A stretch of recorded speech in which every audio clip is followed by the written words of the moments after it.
बच्चों आवाज आपको डिफरेंट लग रही है? यस। ये आवाज जो डिफरेंट लग रही है ना, इसमें एक साइंस है। इसमें क्या है? साइंस। उस साइंस को हम समझते हैं ध्यान पूर्वक। कैसे? जब मैंने इस पे मारा और इस पे मारा, इस पे मारा, इस पे मारा, तो तीनों में चारों में क्या डिफरेंस है पता है आपको? जब मैंने इसमें मारा तो मारने की वजह से जो उसका वाटर है, उस वाटर क्या किया उसने? उस वाइब्रेशन को रोक लिया, वाइब्रेशन को रोक लिया।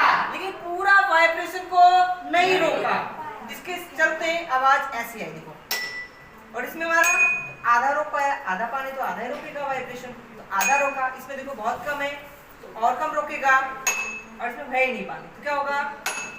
तो इस बार देखो कांच तो वही है, लेकिन उसमें जो पानी है उसका पानी का जो लेवल है वो बहुत कम है और बहुत ज्यादा है, इसलिए आवाज जो आ रही है वो डिफरेंट डिफरेंट आ रही है।